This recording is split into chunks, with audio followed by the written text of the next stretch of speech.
Hello, Martina Rao and I, Joel Beyer, would like to thank you for choosing to view our poster titled The Role of Visual Representations in Impasses During Collaborative Problem Solving in Undergraduate Chemistry. What I'd like to do is quickly give an overview of the project, and then I'll look forward to seeing and hearing from you all shortly. So this study was motivated by our observation of an undergraduate chemistry course where students learn to construct and interpret both two-dimensional and three-dimensional representations that depict molecules, as are seen in figures 1a and 1b. So representations are an integral component of scientific communication and problem solving. As a representation is adopted by a community, communication norms emerge such that the community develops a discourse structure that surrounds the use of these representations. Representations support scientific collaboration and students as they learn to become more central members of the community.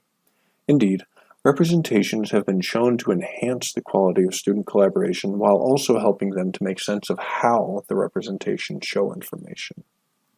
However, collaboration with representations often involves impasses. We follow Van Len's description of an impasse, which is a point on the learning trajectory where a student does not know how to proceed because they lack the knowledge for doing so.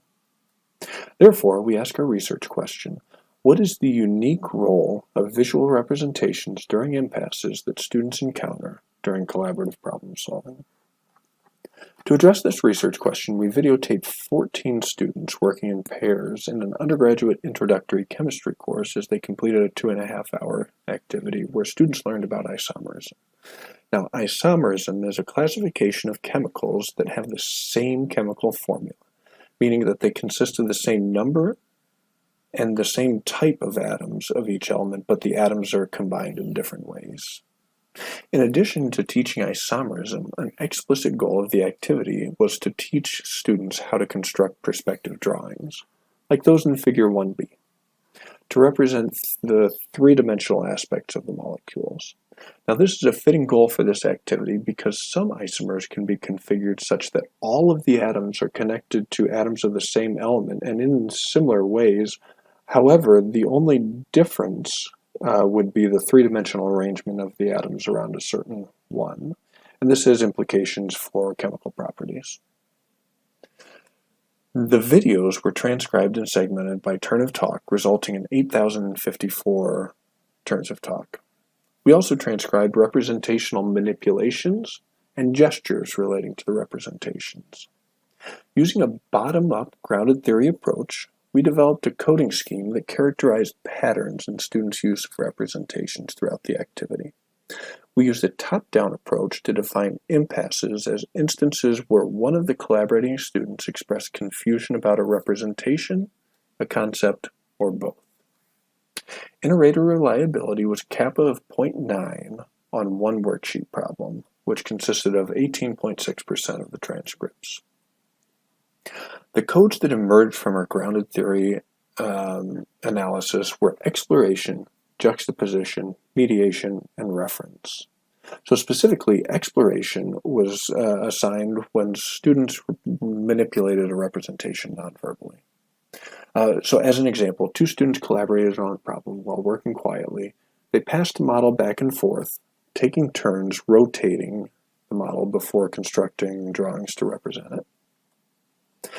Students used representations for juxtaposition when they held the ball and stick model adjacent to a drawing for comparison. They would direct gaze between the two representations.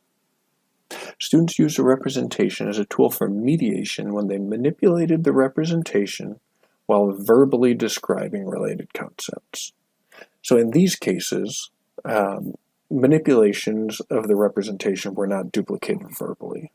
So for example, when discussing how to rotate a ball and stick model to construct its corresponding drawing, one student said to another, "Think about rotating it whichever way they're on, like basic carbons, instead of like," as she rotates the ball and stick model to illustrate what she meant by instead.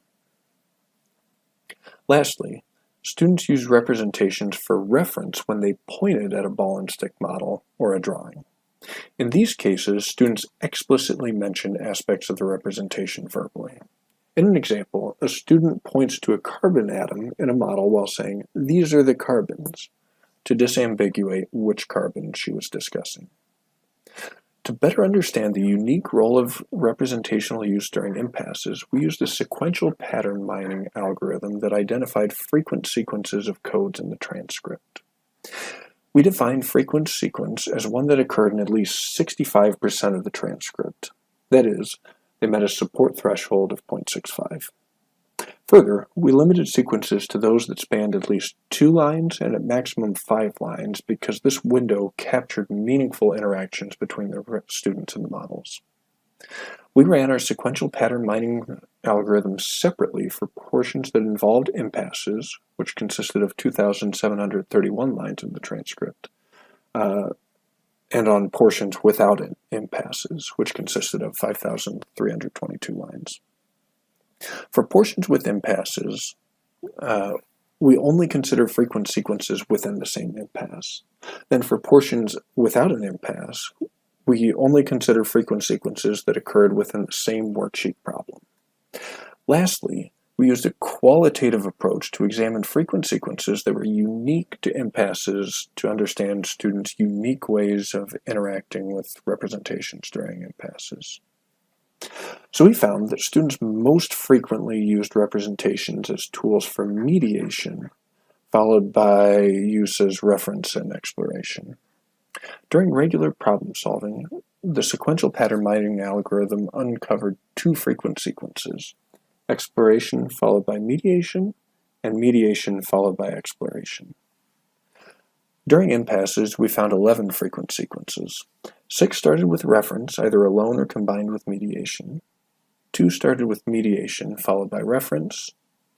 Then the 3 remaining sequences included 2 to 4 interactions coded as mediation and included no other codes. Our qualitative inspection of the frequent sequences during impasses can be illustrated by Table 1 and Figure 2.